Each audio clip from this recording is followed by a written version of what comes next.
우리 하나님 말씀을 함께 보겠습니다. 하나님 말씀 사도행전 8장 14절부터 17절의 말씀을 함께 보도록 하겠습니다. 사도행전 8장 14절부터 17절입니다. 8장의 내용인데요, 그 중에서 제가 시간 관계상 짧게 우리 14절부터 17절 말씀까지만 함께 보도록 하겠습니다. 저는 불문율을 깨고 그냥 화면에다가 성경 말씀을 올렸습니다. 여러분 같이 여기 보셔도 되고, 여러분 성경 보셔도 되고요. 같이 14절부터 17절까지 같이 읽도록 하겠습니다. 시작. 예루살렘에 있는 사도들이 사마리아도 하나님의 말씀을 받았다함을 듣고 베드로와 요한을 보내매 그들이 내려가서 그들을 위하여 성령 받기를 기도하니, 이는 아직 한 사람에게도 성령 내리신 일이 없고 오직 주 예수의 이름으로 세례만 받을 뿐이더라. 이에 두 사도가 그들에게 안수하며 성령을 받는지라. 아멘. 제가 이제 앞으로 한 몇 주 정도 시간이 주어지는 대로 우리 성령 충만함에 대해서 좀 이야기를 함께 나누면서 성령의 어떤 그런 임재하심에 대해서, 또 그 은사에 대해서 좀 이야기를 할까 합니다. 왜 그러냐 하면은 사실 늘 이 말씀을 제가 해야 된다는 걸 알면서도 이 말씀을 잘 안 하게 돼요. 왜 그런가? 내가 게을러서 그러나? 그런 생각을 해봤는데 그게 아니고 제가 장로교 출신이라서 그런 것 같아요. 제가 젊어서 믿음 생활하던 교회에서는 방언도 못하게 했어요. 그러니까 아예 제가 열심히 기도하다가 혀가 꼬부러지려고 그러면 딱 멈췄어요. 멈추고 조용해져서 이제 좀 이렇게 편안해지면 다시 또 기도를 하고, 너무 그렇게 좀 강압적으로 성령의 어떤 역사하심에 대한 그 좁은 해석을 막 받다 보니까 제가 한마디도 불편하더라고요. 한동안 우리 교회에서 제가 치유 기도도 하고 막 그랬잖아요. 그때 왜 그랬는지 하여간 제가 방방 떴었어요. 그러다가 또 이렇게 좀 약간 지금 좀 이렇게 좀 조용해진, 잠잠해진 상태이지 않습니까? 전 그렇다고 해서 지금 그 뜨거움이 식어버린 건 아닙니다. 지금도 뜨겁지만은 하나님께서 말씀해 주시길 전 기다리고 있습니다. 그래서 우리 해보님 월십이 지금 이제 시즌 4를 맞이하게 됐는데, 우리가 또 새롭게 해보님 월십을 시작해 나가면서 또 역시 제가 기댈 곳은 성령님밖에 없고, 또 제가 지금 목회를 18년 해왔는데 목회를 계속 해가 나가면서 제 마음속에 목회자로서 가진 안타까움이 있거든요. 여러분, 제가 목회자로서 성도들에게 가장 원하는 것이 뭐겠습니까? 제가 18년 동안 목회를 해왔고 이제 앞으로 한 10여 년 정도 더 목회를 하면 은퇴를 할 텐데, 제가 앞으로도 여러분들에게 가장 바라는 게 뭐겠습니까? 여러분들이 어떠한 모습을 볼 때 제가 행복할 것 같습니까? 명절 때 사과 좀 한 상자씩 들고 오시는 건가요? 아니면 봉투를 주시는 거겠습니까? 여러분, 정말 저 그런 거 받을 때 물론 기쁩니다. 그런데 그게 정말 저는 기쁘지 않아요. 정말 기쁘지 않아요. 여러분, 목사, 저뿐만이 아니라 모든 목사가 다 마찬가지일 거라고 봅니다. 목사가 어떤 때 제일 기뻐할 것 같습니까? 별로 어려운 거 아닌데 이렇게 긴장해가지고 저를 보십니까? 목사님 처음 보세요? 빛 때문에 너무 밝은 얼굴이 광채가 나서 그러시는가 본데, 제가 목회하면서 속이 썩거든요. 왜 썩을까요? 목사님들이요 다 속이 썩어요. 그래서 속이 좀 시커멓게 썩는데, 하루는 어떤 목사님이 시골길을 가다가 오래된 고목나무가 하나 있는데 속이 시커멓게 썩었더래요. 지나가다가 고목나무를 보더니 하는 소리가, 야, 너도 목회했냐? 그러더라는 거예요. 왜 썩을까요, 여러분? 속이 왜 썩을까요? 성도들이 변화되지 않는 모습 볼 때 속이 썩습니다. 사실 제가 목회하는 이유가 뭐겠어요? 아니, 하나님이 우리에게 말씀을 주신 이유가 뭐겠습니까? 그토록 성령 충만 받으라고 말씀하신 이유도 뭐겠습니까? 변화거든요. 너 그대로 있다가는 죽는다. 그리스도인에게 있어서 정체란 없어요. 정체되었다는 그 순간 우리는 퇴보하는 거예요. 그리스도인에게 있어서 퇴보는 결국 어디예요? 갈 곳이 한 군데밖에 없잖아요. 우리는 끊임없이 전진해야 되고, 끊임없이 성숙해야 되고, 끊임없이 변화해 나가야 되거든요. 그래서 교회를 갱신해야 된다는 말도 변화예요. 크리스찬들도 날마다 우리는 새로워져야 된단 말이에요. 이 새로워지는 게 뭡니까? 이게 변합니다. 신앙생활 매너리즘이 뭔지 아세요? 매너리즘? 우리가 뭐 흔히 매너리즘에 빠졌다 이런 말을 하잖아요.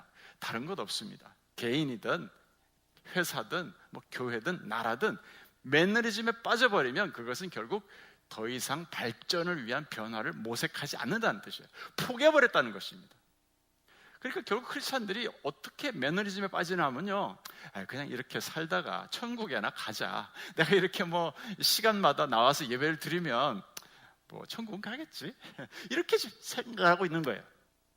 그렇게 예수를 믿는 순간부터 우리의 신앙은 점점 퇴보하고요, 그렇게 예수를 믿는 순간부터 우린 더 이상 이제 매력적인 크리스찬으로 보이질 않게 되는 겁니다. 저는 지금 외부에 있는 안 믿는 사람들이 예수 믿는 사람들 보고 그렇게 비판을 하고 그렇게 막 어떤 이렇게 보면 좀 이렇게 거친 말을 내뱉는 이유가 뭐라고 여러분 생각하세요? 우리가 뭘 그렇게 잘못했어요? 솔직히 우리끼리 얘기지만 결국에는요, 그들이 우리를 바라볼 때 매력을 못 느낀다는 거예요. 하찮은 존재로 이제 여기시니까 그렇게 함부로 이 업신여기는 말들을 막 내뱉는 거란 말이에요. 그건 우리가 잘못한 거예요. 그들 욕하기 전에 먼저 우리 모습 돌이켜 봐야 된단 말이에요. 저는 오늘 이 말씀과 같이 사도행전의 말씀 볼 때마다 예루살렘 교회, 초대교회를 볼 때마다 제가 마음에 늘 가지는 안타까움과 제 마음에 가책이 있어요. 아니, 초대교회 예루살렘 교회는 이렇게 강력한 파워를 형성하고 그 강력한 힘을 정말 예루살렘 성 안에 아니면 사마리아에 쫙 퍼뜨렸는데 왜 오늘날 우리 크리스찬들은 이렇게 나약하고 왜 이렇게 볼품없게 되어버렸냐는 거예요. 이게 난 너무 마음이 아파요. 설교를 하고 제자 훈련을 하고 상담을 하고 목회를 하려면 여러 활동들을 하지 않습니까? 그런데 결국 제가 내리는 결론은 뭔가 하면 안 된다는 거예요. 안 된다는 거예요. 뭐 다들 목사님 설교는 명품 설교예요. 그럼 좀 변해라 좀 제발 좀. 왜 명품 설교를 듣고 변하지 않습니까? 제자로 1년 하면은 사람이 완전히 천사가 됩니까? 그렇지 않던데요. 뭐 교회 안 나오시는 분 신방 가가지고 뭐 예배를 드리고 뭐 교회 나오십시오 권면을 한다고 해서 그분이 갑자기 좋은 크리스찬이 돼가지고 뭐 매주 막 이렇게 새벽기도도 나오고 뭐 이렇게 헤븐 월십도 나오고 그러던가요? 안 변해요. 사람은 안 변해요. 여러분 자신을 놓고 한번 생각해 보세요. 나는 과연 잘 변하는 사람인가? 어때요? 남 얘기할 거 없죠? 정말 안 변해요. 더럽게 안 변해요, 진짜. 왜 이렇게 안 변하는지 모르겠어요. 어떤 때는 내 스스로도 막 가슴을 쳐요. 나는 항상 그대로인 것 같아요. 그래서 그게 답답하게 느껴지기도 하고, 때로는 이걸 문제를 놓고 하나님 앞에 막 기도도 해요. 저는 제 문제도 놓고 기도하지만 우리 성도들의 변화에 대해서 정말 제 가슴에 안고 정말 속이 시커멓게 썩도록 기도를 합니다. 그런데도 안 변해요. 그럴 때 여러분 제가 어떻게 해야 되겠어요? 목회를 포기할까요? 저기 분당에 어떤 목사님은 설교하면서 야, 그분도 대단하대요. 세상에 그 교인이 예배드리다가 졸았다고 말해요. 막 설교하면서 이래요. 에이씨, 나 다 때려치우고 그냥 미국 가가지고 슈퍼마켓이나 할까 이러고 있는 거예요. 야, 또 그런데 사람도 웃더라고요. 참 성도들 참 착하다는 생각이 제가 들었는데, 제가 이 자리에 여러분들 앞에서 안 변한다고 해가지고 나 그만 때려치우고 내 저기 가가지고 뭐 택시 운전이나 할까 뭐 이러면 여러분들이 할렐루야 하겠어요? 그만큼 이제 마음이 답답하니까 그런 표현을 하셨을 거라 생각을 합니다. 그래서 여러분 제가 서론이 좀 길었는데, 그래서 제가 마음에 가지는 생각은 뭐냐면 이제 하나밖에 없다. 이제 하나밖에 없어요. 그게 뭐냐? 성령님 구하는 거예요. 성령님 구하는 거 외에는 이 완악한 마음, 강팍한 마음, 변화되기를 그렇게 싫어하는 우리의 마음을 완전히 갈아엎어버릴 수 있는 분이 성령님의 능력밖에 없다는 생각이 이제 드는 거예요. 그래서 전 이제 앞으로 더 자꾸 성령님을 구해야 되겠다는 생각을 더 많이 하게 됩니다. 그래서 해븐님 월십을 우리 다시 또 새롭게 시작을 하면서 제가 여러분들에게 드리는 이 화두가 바로 성령님을 구하자는 겁니다. 성령께서 우리와 함께 하시는 방법 두 가지가 있습니다. 오늘 제목에 제가 내주하심과 외주하심이 아니고 임재하심, 이렇게 두 가지로 제가 말씀을 드렸습니다. 성령님의 내주하심에 대해서는 여러분 다 알고 있습니다. 잘 아시는 대로 뭡니까? 고린도전서 12장 3절의 말씀처럼 성령으로 아니고서는 누구든지 예수를 주라고 고백할 수가 없다 그랬어요. 그러니까 여러분 다 예수님을 나의 구원자로 고백하십니까? 그러면 이미 여러분들 속에 누가 계세요? 성령님이 계세요. 근데 여러분 이건 아무 느낌이 없어요. 예? 성령님이 계신다 찾아볼래요? 나 찾아봐랍니까? 아무리 생각해봐도 성령님이 계시는지 안 계시는지 느낌이 없다니까요. 그러니까 우리는 성령님이 뭘 계셔요? 그냥 난 고백한 건데. 아니요. 어떻게 계시는지는 모르겠지만 하나님 말씀이 중요합니까? 내 생각이 중요합니까? 내 느낌이 중요합니까? 하나님 말씀이에요. 그러니까 우리는 그걸 믿는 거예요. 내가 분명히 지금 내 인격적으로 예수님을 나의 구원자로 고백하니까 성령님으로 말미암지 않고서 할 수 없다고 하니까 계시는구나. 우리 그렇게 믿어야 돼요. 고백한 이상 우리는 성령을 받았습니다. 할렐루야. 우리 속에 성령님이 계세요. 이거 의심하면 안 돼요, 여러분. 죄를 지을 때라 할지라도, 또 마음이 좀 우울하다고 할지라도 절대로 이 믿음은 부인해서는 안 됩니다. 이건 우리의 느낌하고는 상관없는 일이에요. 그런데 성경을 보면요, 우리 안에 계시는 in us, in me, 내 안에 계시는 성령님도 계시지만은 그것만 가지고는 성령님의 어떤 임재, 성령님이 나와 함께 하심에 대해서 충분하지가 않다는 것입니다. 성령님께서 오늘 우리 위로도 임하신다는 거. upon me, upon us. 우리에게 임하신다. 혹은 성령님 우리에게 부으신다. 이렇게 표현할 수가 있습니다. 대표적인 말씀이 오늘 본문 말씀이에요. 사도행전 8장이요. 이 내용 여러분 잘 아시는 내용입니다. 사마리아 사람들은요, 처음에 사도들이 내려가서 복음을 전하지 않았습니다. 빌립 집사가 내려가서 예수 그리스도를 전했어요. 그러니까 그들이 다 믿고 세례를 받았다고 했습니다. 자, 그러면 그들이 예수를 우리의 구원자로 믿고 고백을 하고 세례를 받았어요. 그럼 여러분, 그들이 구원 받았습니까? 못 받았습니까? 받았어요? 못 받았어요? 아니, 방금 제가 성령으로 아니고서는 누구든지 예수를 주시라 할 수 얘기했잖아요. 뭐 나랑 어떻게 해보자는 겁니까, 오늘 밤에? 자, 보세요. 이분들이 예수 이름으로 세례를 받고 믿고 세례를 받았다 그래서 구원 받았어요, 못 받았어요? 받았단 말이에요. 그 순간 그들 속에는 성령님께서 내주하셨습니다. 그런데 그 다음 15절을 보니까 그들이 내려가서 그들을 위하여 이렇게 얘기하는데, 보세요. 여기 대명사지만 그들은 다른 그들입니다. 그들은 베드로와 요한이 내려가서 그들 사마리아인들에게 성령 받기를 기도했다 그랬어요. 이상하지 않습니까, 여러분? 이미 성령께서 그들 안에 내주하고 계시는데 왜 성령 받기를 또 기도하는 겁니까? 이거 여러분 설명할 수 있어요? 베드로와 요한이 사마리아 사람들을 위해서 기도한 이유가 그들이 믿음으로 고백했던 것이 아직 보충이 필요하기 때문에, 불충분하기 때문에, 온전한 구원을 이룰 수 없게 하기 때문에 다시 사도들이 권위를 가지고 내려가 가지고 그들에게 예수를 믿으라고 이렇게 성령 받으라고 해서 그렇게 드디어 그들은 완전한 구원을 받게 된 것이냐는 겁니다. 그게 아니잖아요. 이걸 보더라도 우리에겐 분명히 고백을 해서 성령님 내 안에 거하시는 것만으로는 그리스도인의 삶에 있어서, 그리스도인의 신앙생활에 있어서 부족하다는 것을 우리가 알 수 있습니다. 이것은 우리의 생각이 아니고 성경에서 우리에게 주고 싶어 하시는 말씀입니다. 이 사실에 대해서 예수님도 확인을 해주고 계세요. 누가복음 11장 13절에서 이렇게 말씀하셨잖아요. 너희가 악할지라도 좋은 것을 자식에게 줄 줄 알거든 하물며 너희 하늘 아버지께서 구하는 자에게 성령을 주시지 않겠느냐. 이 말씀은요, 여러분, 구원을 얻기 위해서 성령을 구하라는 말이 아니에요. 이게 지금 구원에 대한 얘기가 아니잖아요. 하늘 아버지께서 구하는 자에게 이랬잖아요. 보죠, 하늘 아버지예요. 구하는 자들이 누구라고요? 하늘 아버지의 자녀들이니까 이 자식들이 누구예요?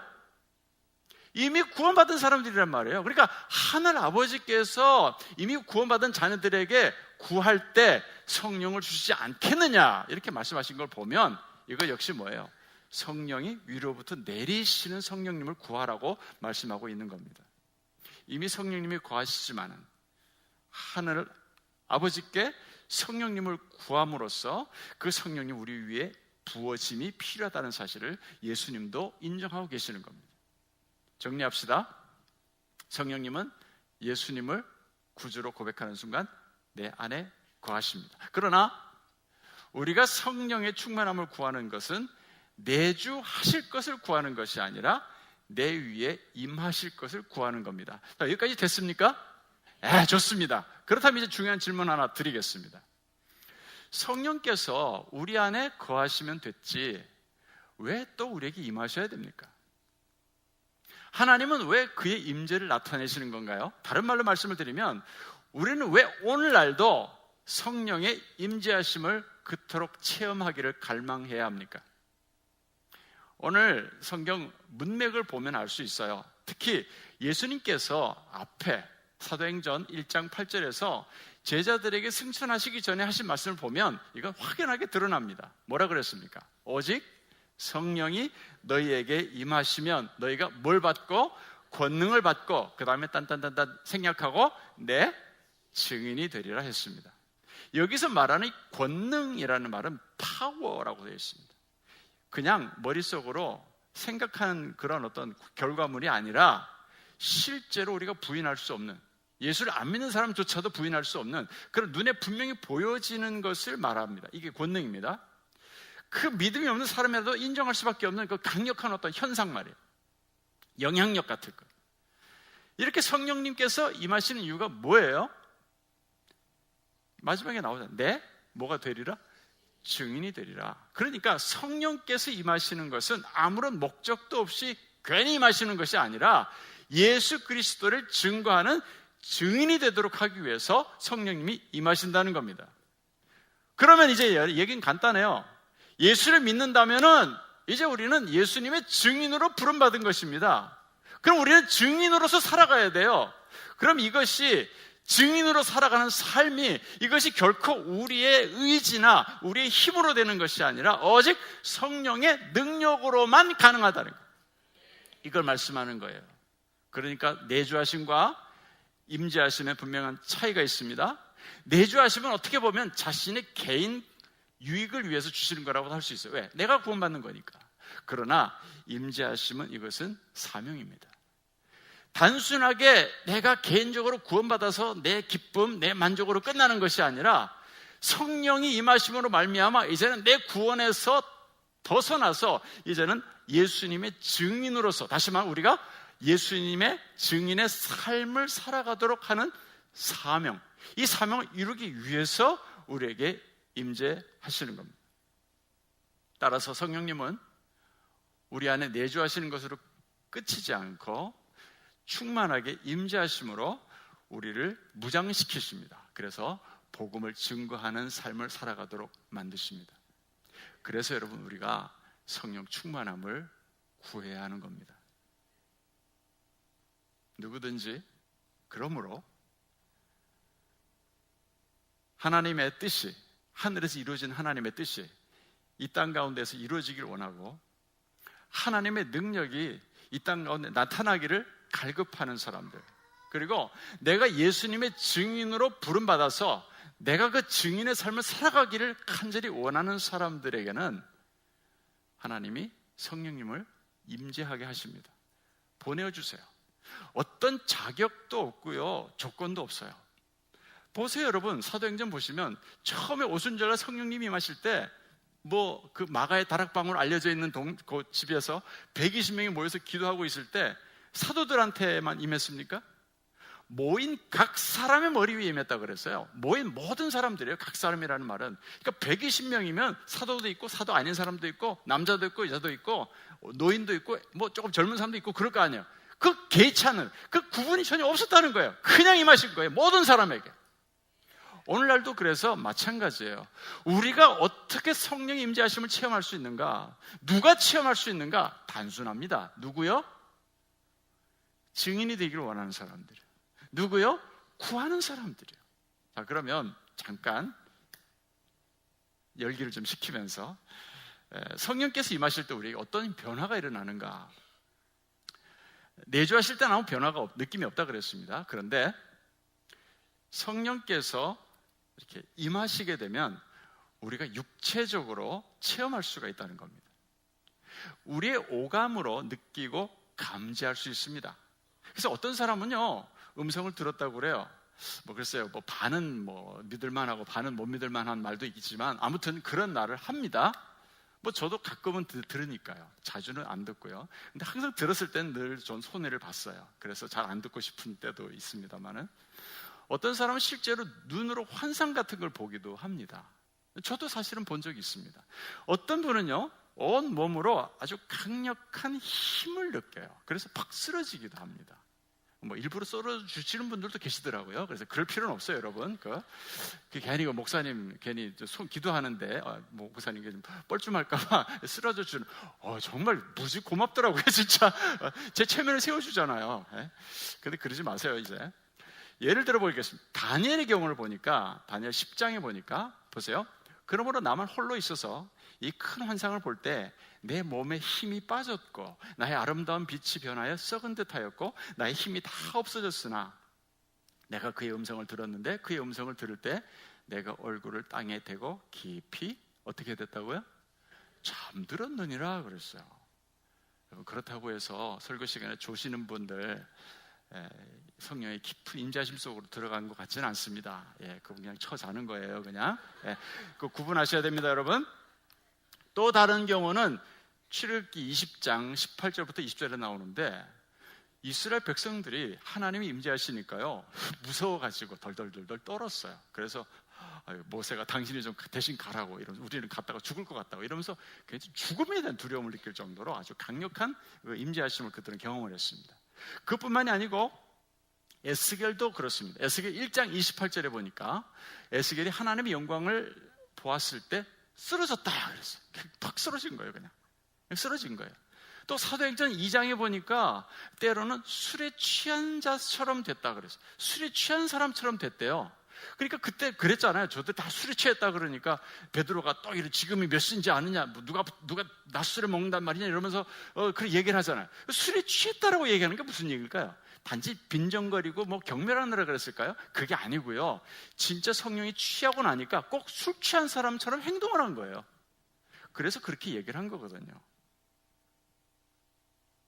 저도 봤어요. 어떤 분이 목사님인데 저 미국에 가가지고 웨스 홀이라고 하는 목사님이었는데, 그분이요 성령으로 충만하셨다고 그러는데 비틀거리시면서 진짜 딱 술 마신 사람이더라고요. 그래서 저 사람 왜 목사님이 왜 미국 목사님도 술도 마시나 이랬었어요, 진짜. 근데 그게 아니더라고요. 그런 경우도 제가 봤습니다. 근데 어떤 분은요 또 이렇게 손에 열기가 막 느껴지는 분도 계시대요. 이런 분들은 신의 은사를 받았다 이렇게 얘기도 하시더라고요. 또 어떤 분은 어깨 위에 막 이렇게 어떤 뜨거운 열기 같은 게 씌워지는 것 같은 그런 어떤 임재하심, 그런 걸 느끼는 분도 계시고, 또 마음의 평강을 누리는 분도 계시고, 편안함을 느끼는 분도 계시고, 어떤 분은 이제 서 있다가 쓰러지기도 하고, 어떤 분 울기도 하고 웃기도 하고, 몸이 덜덜덜 떨리기도 하고, 공기에 어떤 압력을 느끼기도 하고, 어떤 사람은 또 아주 꽃향기를 맡아요. 꼬마 자동차 붕붕붕인가? 꽃향기를 맡으면서 굉장히 그냥 좋아가지고 막 이렇게 하시는 분도 제가 본 적이 있습니다. 근데 실제로요, 저도 이 냄새를 맡아봤어요. 냄새를 맡아봤습니다. 가장 많이 나타나는 현상은 방언입니다. 여러분 방언할 줄 아세요? 이 방언은요 두 가지가 있습니다. 하나는 전혀 못 알아듣는 방언이 있어요. 그래서 이거는 누가 또 통변을 해줘야 이제 알아듣는 방언이 있고, 실제로 여러분 제가 직접 들었어요. 미국의 어떤 단체가요 이태리의 어떤 섬에 가가지고 복음을 전했어요. 복음을 전하는데 이태리 사람들이니까 영어를 모르거든요. 이태리 사람들 영어 다 잘하는 줄 아십니까? 우리부터 못해요. 진짜 못해요. 걔네들은 어릴 때부터 영어도 배우지도 또 않아요. 선택입니다. 우리는 필수인데 우리는 그저 국영수 아니에요. 이래야 이제 우등생이잖아요. 우리 무조건 국영수. 트럼프 왔어요. 어떡할래요? 국영수. 그런데 통역하는 분을 세워가지고 이렇게 설교를 하는데, 처음에 이제 계속 이태리 말로 이렇게 통역을 하더라는 겁니다. 근데 한 10분 지나고 났는데 계속 자기가 얘기를 하는데 통역을 안 하더래요. 그래서 계속 이렇게 쳐다보는 거죠. 설교를 하다 말고 자꾸 쳐다보고, 그러면 자꾸 이러는 거, 이러고 하라고. 그럼 또 자기도 얘기를 하면 조금 있다가 통역할래나 보다, 한꺼번에 할래나 보다 그러고 또 한참 얘기하고 나면 또 쳐다보면 또 이러는 거예요. 계속 자기가 혼자 얘기하면서 자꾸 이것만 하는 거예요. 그래서 나중에 하도 이상해가지고 왜 통역 안 했느냐고 그러니까 당신 이태리 말로 하고 있지 않느냐고 그러더라는 거예요. 이게 참 자기는 한 번도 이태리 말을 배운 적도 없고 그런 일을 한 적도 없는데 자기 보고 이태리 말로 설교를 했다고 얘기를 하니까 환장할 노릇이죠. 이게 바로 뭐예요? 이게 제대로 된 방언이에요. 이게 어떻게 보면요, 사도행전에 나타나던 방언이 오늘 21세기에도 나타났다고 볼 수 있는 거예요. 사도행전에서 어떻게 했습니까? 그들은 아람 방언으로 베드로가 설교를 했어요. 근데 20개 나라에서 흩어져 있던 사람들이 와가지고 자기 나라 말 방언으로 다 알아들었다니까요. 동시 통역이 막 이루어진 거예요, 여러분. 아니, 안 믿으셔도 돼요. 그냥 성경에 이렇게 나와 있어요. 네. 자, 그러면 이런 일이 왜 일어나야만 되느냐는 거예요. 그냥 조용히 뭐 성령이 우리 안에 내주하심 같이 그냥 내주하시면 좋을 것 같은데 왜 꼭 이렇게 임재하시면서 무언가 어떤 현상이 나타나는가? 이건 난 쉽다고 봐요, 오히려. 무슨 얘기냐면 전능하신 하나님이시잖아요. 그 능력 앞에 우리가 너무 가까이 가면요, 우리 육체가 감당을 못합니다. 제가 그 말씀 제가 드린 적이 기억나시죠, 여러분? 하나님의 영광이 임재하심이라는 그 히브리어 단어가요, 그 단어 속에 들어있는 뜻이 무겁다라는 뜻이 있어요. 무겁다라는 뜻. 그래서 여기에 대해서 토미 텐이라는 분이 어떤 설교자가 그 번역을 설명을 하는데 자기 친구 중에 150kg가 나가는 친구가 하나 있다는 거예요. 근데 이 친구는 어디 초대받는 걸 정말 싫어한대요. 왜 싫어할까요? 우선 자기가 맞는 의자가 없고요, 어느 집에 가도. 그리고 어느 집에 가서 의자를 내줘서 의자에 앉으면 의자가 다 부서져 버린대요. 그러니까 이분을 초대하는 즉시 그 집은 의자가 몇 개 나간다고 생각을 해야 되는 거예요. 그러니까 본인 스스로가 알아서 안 가는 거예요. 그냥 똑같다는 거예요. 하나님의 영광이 너무나 무거워가지고 그 영광을 담아낼 만한 그릇이 없는 거예요. 이 땅에는 우리 죄인들이잖아요. 그래서 그 영광이 임재하시게 되면요, 그 영광을 감당해내지 못해가지고 엄청난 일이 일어나는 거예요. 그러니까 쉽게 얘기하면 여러분, 행길을 건너가는데 15톤 트럭이, 화물 트럭이 확 지나오는데 여러분 쾅 하고 부딪혔어. 어떻게 될까요? 생각해보나 마나죠. 아무 일도 일어나지 않을까요? 네? 트럭이 그냥 깨져서 날아가고 여러분들 가만히 들고 서 있을 것 같아요? 똑같다는 거죠. 그래서 우리가 꼭 뭐 그런 걸 추구하는 건 아니지만 성령님이 우리 가운데 임재하시게 되면 이렇게 품이 없는 현상들이 나타날 수도 있다는 겁니다. 그러면 성령께서 나타나시게 되면 그런 현상적인 측면에서 이런 일들이 있는데 실제로 우리 내면에서는 어떤 능력이 나타나는가, 여기에 대해서 제가 한 5가지를 여러분들에게 한번 소개해 놔봤습니다. 보실래요? 의심하는 자에게 믿음의 확신을 심어준다. 뭐 설명 필요 없죠. 2번째, 피곤한 자, 낙심한 자에게 다시 일어설 수 있는 새 힘과 용기를 준다. 그 다음에 3번째, 예배가 회복이 된다. 4번째, 육체와 상한 감정의 치료가 일어난다. 5번째, 여러 가지 은사들이 우리에게 주어진다. 그 은사들이 뭔지는 우리는 모르지만 각자 하나님께서 알아서, 그것은 선물이니까 알아서 주시는 거죠. 자, 이제 말씀을 거의 다 드렸습니다. 우리가 그럼 어떻게 하면 성령의 임재하심을 경험할 수가 있습니까? 어떻게 하면 되겠어요? 구하는 거죠. 일단은 구하는 것이 중요합니다. 근데 이 성령 임재하심은요, 하나님의 주권적인 역사입니다. 그러니까 우리가 떼쓴다고 해서, 우리가 억지로 용을 쓴다고 해가지고 임하시는 것은 아닙니다. 근데 대개 제가 목회를 하면서 보니까 대개 성령께서 임하실 때는 주로 우리가 하나님을 경배할 때, 하나님의 이름을 높이고 하나님을 찬양할 때 성령께서 임하시고요, 또 기도할 때 성령님께서 임재하십니다. 가장 중요한 것은 우리가 아까 누가복음 11장 13절에서 생각했던 것처럼 성령님을 초청하는 것입니다. 우리의 마음을 초청하는 거예요. 그럼 우리가 어떻게 초청해야 될 것인가? 우리 오늘 밤에 그것 좀 우리가 연습이라기보다도 우리가 한번 실천해 봤으면 좋겠습니다. 제가 5단계 정도로 나누어서 여러분들에게 말씀을 드리려고 하는데, 제일 먼저 중요한 것은 먼저 죄를 고백하는 것입니다. 더러운데 이 어두운 방에 빛이 비추게 되면 어둠은 저절로 물러가잖아요. 동시에 물러갑니다. 마찬가지예요. 죄인에게 하나님의 영광이 임재하시게 되면 죄인이 죽어요. 아까 제가 무겁다는 말씀을 드렸잖아요. 15톤 트럭과 부딪혔는데 어떻게 살기를 바랍니까? 15톤 트럭보다 더 무거운 하나님의 영광이 우리 가운데 임재하는데 우리가 어떻게 죄를 고백하지 않고 감히 성령님을 맞이하겠다, 성령님을 내 안에 초청하겠다, 내 위에 임하시옵소서 기도할 수 있겠냐는 것입니다. 그래서 우리는 보혈을 구합니다. 예수 그리스도의 보혈만이 우리를 거룩하게 하십니다. 성령님은 거룩한 영이시기 때문에 죄가 있는 곳에는 임하시지 않습니다. 두 번째로 우리는 죄를 고백했으면 이제는 성령님을 구해야 합니다. 믿음으로 임재하시기를 구하는 거예요. 이 두 번째 단계입니다. 여러분, 아무리 성령님이 임하시고자 하셔도요, 원하시지 않으면 임하시지 않습니다. 예수님도 이런 말씀 하신 적이 있어요. 어떤 동네에 가가지고 이적을 행하실 수가 없었다. 이게 마치 하나님의 아들인데도 마치 뭔가 능력에 좀 하자가 있는 것 같은 느낌이 들 정도의 표현이 있어요. 왜 그런지 아세요? 예수님 믿지 않았대요. 그러니까 예수님 믿지 않는 동네에서는 예수님은 이적을 행하실 수가 없었다는 거예요. 성경이 기록되고 있는 내용입니다. 그래서 우리는 성령이 임재하심을 믿어야 됩니다. 지금도 역사하시고 지금도 우리가 간구할 때 영으로 임하셔서 나를 충만하게 하신다는 사실을 믿고 구해야 돼요.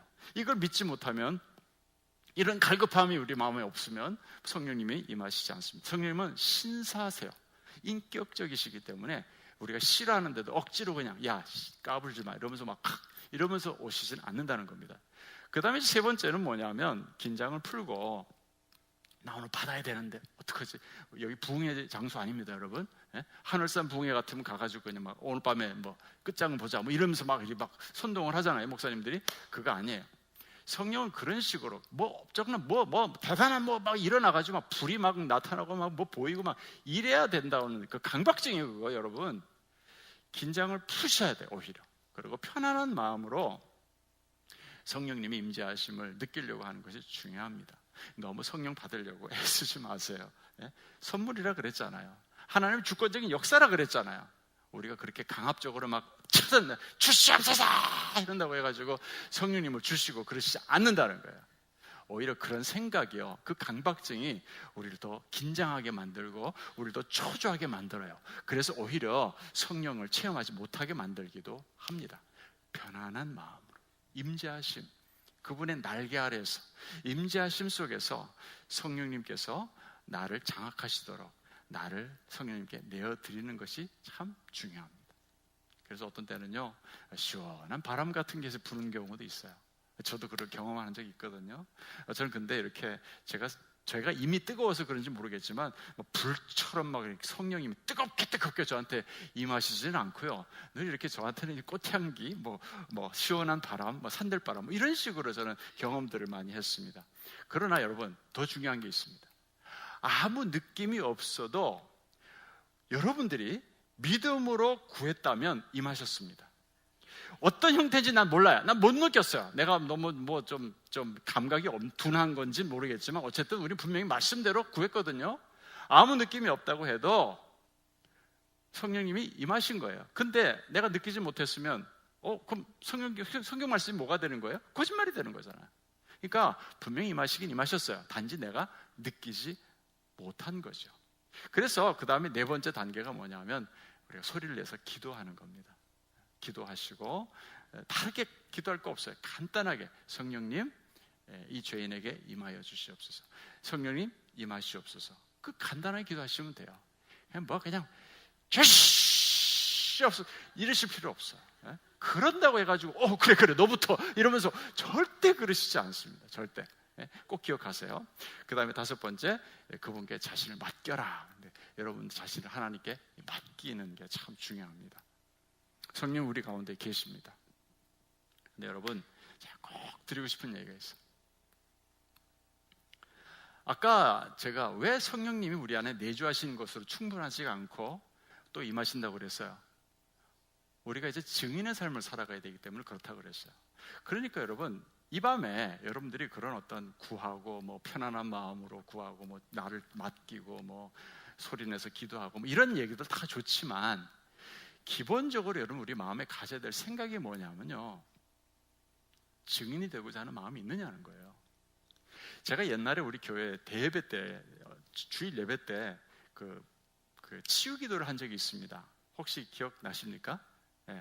아직도 그때를 못 잊어가지고 계속 저한테 이제 목사님 틈만 있으면 그거 다시 시작하시면 안 돼요 이러면서 자꾸 욕을 하시는데, 제가 그걸 하다가 기도하던 중에요, 제가 그만두게 된 이유가 있습니다. 뭔지 아세요? 만약에 그때 제가 그런 치유 기도를 했을 때 내가 병이 나았다, 내가 뭔가 내 삶에 어떤 변화가 일어났다 그랬을 때 여러분들이 나아가서 복음을 전하고 예수의 증인이 되었었다면 저는 계속했을 거예요. 근데 어느 순간 있잖아요, 하나님께서 내 마음에 어떤 생각을 딱 주시는데 못하겠다, 더 이상. 야, 너 뭐 지금 뭐 치유기도니 뭐니 하는데, 그래, 그 치유기도 해갖고 나은 사람이 나가서 나를 얼마나 증거했냐, 이 말씀을 딱 하시는데 난 모르죠. 물론 내 양심의 가책이 오더라고요. 아, 이건 내가 광대짓이다.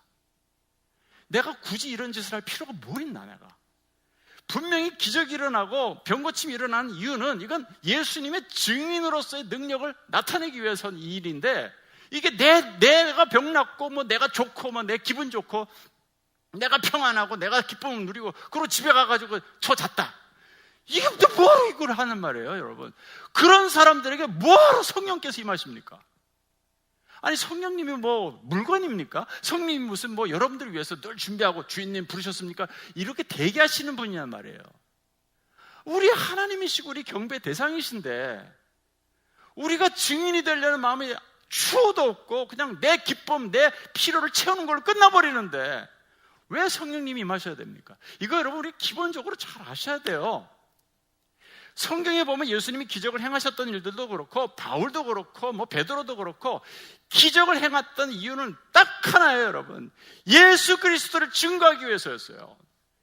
그러므로 예수님이 증거되지 않는 입술에게는 굳이 성령께서 임하실 이유가 없다고요. 여러분, 그렇다고 해서 오늘 밤에 난 증인이 안 될 텐데 어떡하죠?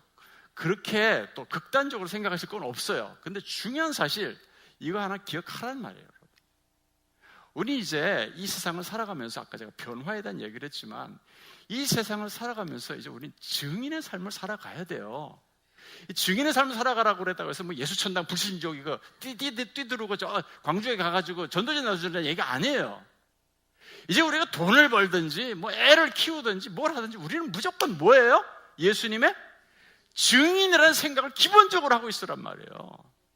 교회 모여도 여러분 친교를 해도 좋고 뭐 음악회를 해도 좋고 뭐 식사를 해도 좋고 다 좋은데 항상 잊지 말아야 될 것이 뭐냐? 우리 교회는 흩어지기 위해서 모이는 것이고 예수님이 증인으로서의 삶을 살아가기 위해서 모여서 우리가 힘을 모으고 같이 위로하고 격려하고 세워주는 거예요. 왜? 증인의 삶을 살아가도록 하기 위해서 그러는 거예요. 그러면 우리가 성령님을 구하는 것도 아주 단순해요. 여러분, 성령 구하는 것도 이 세상이 지금 얼마나 강팍합니까? 여러분, 예수 믿으라고 전도한다고 전도에 귀를 기울여 듣던가요? 콧방귀 낍니다. 여러분, 요즘 젊은이들이 보면 얼마나 쾌락에 찌들러 있는지 몰라요. 얼마나 돈을 좋아하는지 몰라요. 엔터테인먼트에 빠져가지고 말이죠, 뭐 이러고 돌아다니고 있다고 말이에요. 여러분, 그런 사람들한테 우리가 증인이 된다고 할 때 이게 그냥 되겠냐는 말이에요. 여러분, 오늘 밤에 저는 그래서 여러분들한테 그 말씀 드리고 싶어요. 우리가 증인으로서의 삶을 살아가기를 마음에 다짐하셔야 돼요. 그리고 정말 하나님의 나라의 능력을, 내가 병이 들었으면 병이 나음으로, 내가 가난하게 살면 내가 좀 여유 있게 살아가는 모습으로, 뭐 이런저런 문제가 있었을 때 이 문제가 해결됨으로써 야, 정말 하나님 살아계시는구나, 예수를 믿어야 되겠다, 나도, 이런 식의 어떤 복음 전파의 어떤 그런 수단으로 이용이 됐다면, 될 수 있다면, 그걸 여러분 마음에 정말 하나님 기도를 한다면 분명히 만나 주실 거예요. 그리고 여러분들의 문제가 무엇이든 해결해 주실 거라고요. 왜? 그 일을 위해서 성령님이 임하시는 거니까 임하신단 말이에요. 그러니까 여러분, 그런 마음, 증인이 되겠다는 그런 마음을 마음속에 가지시고, 그 다음에 우리가 간절히 구하면 성령님 만나시지 못할 이유가 하나도 없습니다. 자, 다음 주에 오실 때 우리 장로님들은 다른 장로님 한 분씩 모셔오시고요, 권사님들은 다른 권사님들 한 분씩 모셔오시고요, 집사님들은 집사님들 한 분씩 모셔오세요. 예? 우리 청년들은 뭐 남친도 좋고 여친도 좋고 다 좋으니까 무조건 한 사람만 이렇게 모시고 오란 말이에요. 예? 그래서 이 헤브리 워십이 좀 많아지면 좋겠어요. 이게 뭡니까 이게 지금? 예? 우리 증인의 삶을 살아야 돼. 증인. 우리 먼저 헤븐 워십의 증인이 됩시다. 예? 예수님의 증인이 되자는 거예요. 근데 오늘 본문에 보니까요, 이렇게 베드로가 내려와가지고 막 이렇게 세례를 주니까, 오늘 설교가 길어져서 죄송합니다. 다음 주부터 이러지 않을 거예요, 여러분. 오늘만 양해해 주세요. 예, 시몬이라는 사람이 보니까 대단하거든요. 그래가지고 좀 돈을 주고 살라 그랬어요. 돈을 주고 살려고 하니까 베드로가 뭐라고 아주 그냥 저주를 퍼붓는가 하면 8장 20절에 네가 하나님의 선물을, 성령은 하나님 은사는 선물이잖아요. 하나님의 선물을 돈 주고 살 줄로 생각하였으니 네 은과 함께 네가 망할지어다. 망하라고 그렇게 얘기를 했습니다. 베드로로부터 저주를 받았어요. 무엇이 문제였습니까? 시몬의 문제가 뭐였어요? 성령님을 돈을 주고 살려고 한 것이 문제였습니까? 물론 그것도 문제였지만 진짜 문제가 뭐였어요? 성령님을 구하는 목적이 잘못되어 있었던 거예요. 시몬은 단순하게 성령님을 돈으로 살려고 했던 이유가 뭐예요? 자기도 이렇게 기도할 때 성령님 임하시는 걸 보고 싶었단 말이에요. 다시 말하면 자신의 어떤 명예, 자신의 만족을 위해서 성령님을 구했던 거예요. 그래서 베드로로부터 저주를 받은 겁니다. 단순하게 자신을 드러내기 위해서였어요. 뭐라 그럽니까? 8장 19절에 보니까 이 권능을 내게도 주어 누구든지 내가 안수하는 사람은 성령을 받게 하여 주소서. 자신의 유익과 자신의 영광을 위해서 성령을 구하고 있습니다. 우리도 성령님을 구하기에 앞서서 우리가 왜 성령님을 구해야 되는지 이 목적의식을 분명하게 해야 합니다. 여러분, 성령님은요, 만약 우리의 필요를 위해서만 구한다면 우리도 시몬과 다를 바가 하나도 없어요. 오라 하면 오고 가라 하면 가는 분이 성령님이 아니십니다. 우리가 예수님의 증인이 되기 위해서 성령님을 구합니다. 여러분, 지금 이때는 어느 때보다도 성령님의 임재하심이 가장 필요할 때라고 저는 믿습니다. 세상이 얼마나 강팍합니까? 우리 자신부터도 말씀을 들을 때 변화가 없는데 얼마나 이 세상이 말씀을 듣는다고 해서 변화가 됩니까? 예수를 믿어도 크리스천들 중에도 이 마음의 육체의 소욕으로부터 벗어나지 못하는 사람들이 얼마나 많아요. 갈라디아서 5장에 보니까 육체의 일은 분명하니 음행, 더러움, 호색, 우상숭배, 주술, 원수 맺는 것, 분쟁, 시기, 분냄, 당짓는 것, 분열, 이단, 투기, 술취함과 방탕함과 이렇게 많아요. 이게 여러분 갈라디아 교인들에게 준 얘기예요. 여러분, 예수 안 믿는 사람들의 얘기가 아니고 이미 예수를 믿어서 성령님이 그 안에 거하시는 하나님의 자녀들에게 지금 경고하고 계신단 말이에요. 성령으로 충만하지 않으면 우리의 마음은 육체의 소욕으로 충만해질 수밖에 없어요. 그럼 여러분, 누가 성령 충만함을 구해야 됩니까? 여러분들이 지금 성령 충만함을 구해야 될 이유가 무엇입니까? 세상의 잘못된 습관에 매여 있는 분들이 계시나요? 예수님 제자답지 못하게 살아가는 분들이 계시나요? 우리 젊은이들 자신도 모르는 사이에 세속주의에 물들어가고 있잖아요. 세속주의가 뭡니까? 돈이 최고고 술과 성적 쾌락을 즐기려고 하는 거, 이거 세속주의예요. 여러분, 성경을 보지 않아도 불편하질 않아요. 아무런 불편함이 없어요. 기도하는 일이 귀찮아요. 예배드리는 일 사모하지 않습니다. 이런 분들 성령 구해야 돼요. 여러분, 하나님 어디에나 계시니까 뭐 바쁜데 꼭 교회 집회 가서 예배를 드려야 되나? 내가 있는 곳에서 예배를 드리면 되지, 그러면서 안 드려요.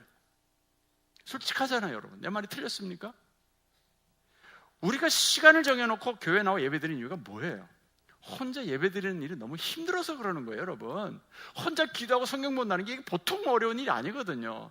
그래서 우리가 함께 나와서 예배를 드리는데 아무 데서나 예배를 드리면 되지 하면서 실제로는 예배를 안 드려요. 그냥 자기를 합리화시키는 말에 불과한 거예요. 수사합니다. 그냥 하나님을 찾기보다는 돈 벌기에 갈급한 성도들, 성령 충만을 구해야 됩니다. 입으로는 하나님을 사랑한다고 하면서도 우리 마음에 하나님보다 더 사랑하는 우상들이 있으면 성령 구해야 돼요. 교회 재직이 되어가지고 마땅한 책무가 있는데도 그 책무를 하지 않으면, 이름만 그냥 올려놓고 명예만 누리려고 하면 그런 분들도 성령 충만함을 구해야 합니다.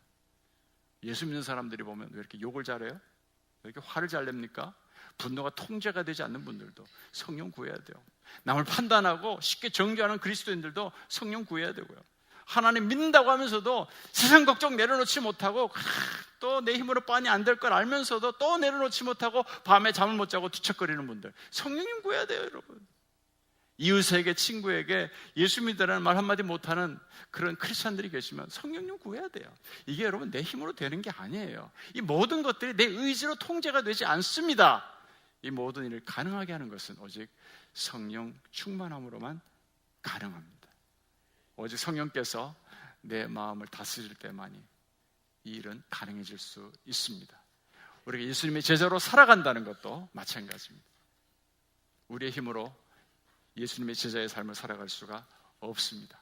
우리는 오직 성령의 능력으로만 예수의 제자로 살아갈 수 있습니다. 오늘 밤뿐만 아니라 앞으로도 여러분 기도할 때마다 늘 약방의 감초처럼 빼놓지 않고 기도해야 될 것은 성령 충만함입니다. 충만함입니다. 충만함입니다. 충만합니다. 충만합니다. 충만합니다.